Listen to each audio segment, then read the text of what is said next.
G'day everyone, hi Mikkel, back again. So today I'm just basically talking about the F-16XL from AirKnight and just what it's like to live with. I've had 27 flights, a couple of different fields. I've taken off from bitumen, from grass, and just give you the general overview of what it's like to live with, any maintenance issues or any issues in the air, and what I've done to set it up. It's flying with a Jetmonts 166, which is close to 17 kilos of thrust, takeoff weight a bit over 19 kilos. So it's got a nice scale look, you'll see on the video. You drag it off the ground and then it accelerates. You can just relax off the elevator and accelerates away. It's got a lovely look to it. The flying characteristics are just superb. We've got a nice little plane cruising past. I just love the way it flies. It's really locked in, it's solid. I've had a few Deltas in the past that aren't as locked in as this. It's just lovely. You can wash the speed off really quickly, so hence you don't need flaps or anything like that to come in and land. It's literally just nursing the elevator and holding that alpha. It hardly takes anything to land the thing. It's just wonderful. Aerobatics are just smooth and crisp and precise. What I've got is a setup now that I'm absolutely staying with. I've actually separated the elevators away from the ailerons. So the inboards of the elevators, I've got them separated out. I did have a mix, I still have it, where I can actually use the ailerons on the tips as elevators as well. I just like the way it does things when they're split. There's sometimes when you get in the high alpha, when everything's working, it tends to get a little wandery on the tail, and I don't like it. It's not as locked in. So that's what I'm doing now. I've settled on that. The rudder's reasonable. I think it needs probably more throw, is my opinion. I think the factory's addressed that now. This one sort of it went to about 30 degrees, and that's all I could get out of the way it functions. So knife edge isn't perfect. It won't hold the nose up all day, but overall I'm really happy with it. It does lovely slow rolls, lovely point rolls, all that sort of stuff. As far as living with it goes, in and out of the field, as far as pulling it out of the car, and I'm literally transporting it in a station wagon. We call it the Mondeo TARDIS. In fact, I can get this in and my 6.4 metre glider, which Mikkel's sitting in front of here at the moment, in the one car together, because you haven't got any tail feathers sticking out. It's just one long missile, and so it slides in there right up, and it sits right next to me in the driver's seat. Little man's right there. It's great. It fits in very well. The wings are very easy to pull on and off. They've got two clamps. Just done a 3mm bolt, but clamp the wing joiners. Clamp onto those. Very, very simple. It comes apart, goes in the car in a matter of a couple of minutes. It's very quick. The undercarriage is so easy because it stays with the fuselage. So you can pop the wings off, leave it on the wheels, then pull the undercarriage up, throw it in the car. So it's very, very fun to live with. For a big model, that is. We've had one mechanical failure, and that happened to be today, just before flight number 27. Went to put it on the ground, and thanks to Macca, he was there to help save it. The undercarriage on the right-hand side, there's a spigot that goes through a retainer on the fuselage.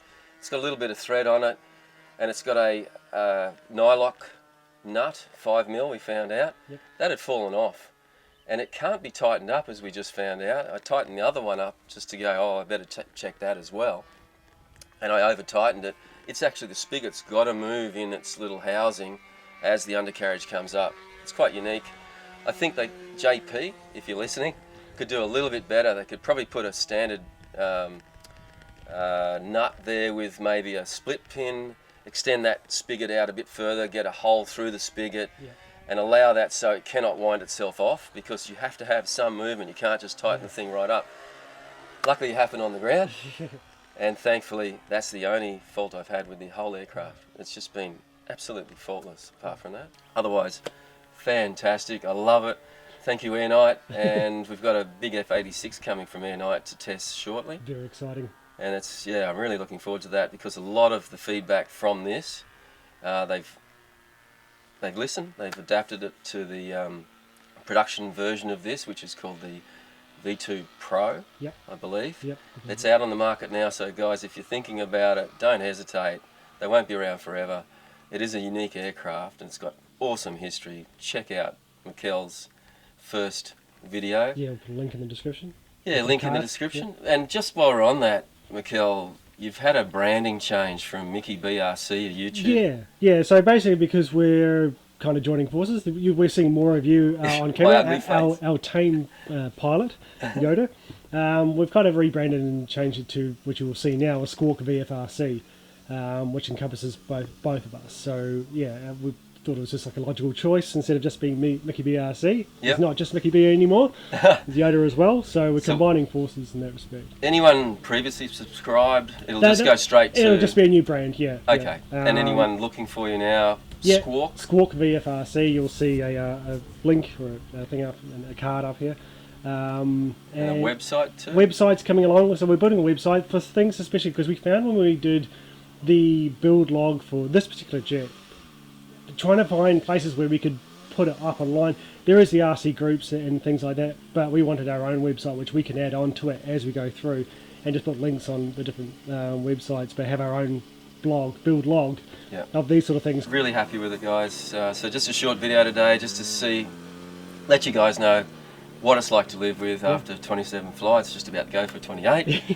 After I fly this beautiful F-15 over here. So yeah, thanks everyone, and AirKnight, Steve at Austars in Australia, but can help internationally, so anywhere in the world you can contact Steve from Austars, or you can go direct to the factory, AirKnight, and they've got a website. So link for those in the description as well. Highly recommend this. Awesome. It's a great looking jet, and hopefully we'll see, we've got a BVM F-16, so hopefully we'll see a formation or a tandem. I'd love to go for a fly with Derek on that. Very, very similar scale, so awesome. That'd be cool. Thanks, Mikkel. Cheers, Yoda. See you, everyone.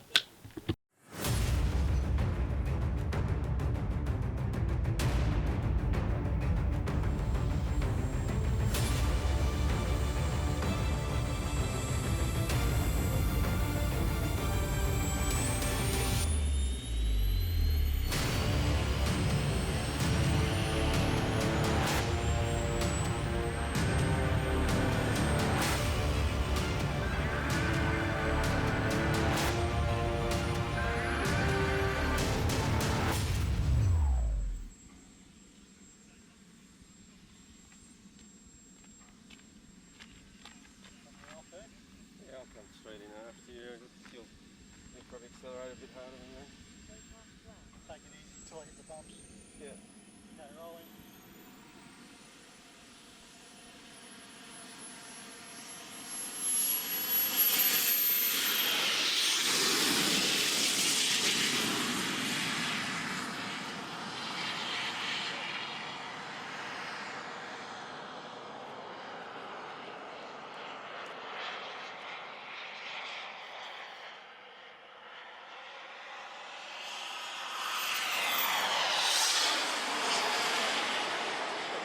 Speed's not too bad, that was about half throttle for me. Okay, I'm half throttle too, so... Okay. So if you want to lead again and be further out.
good to hear. That's for sure.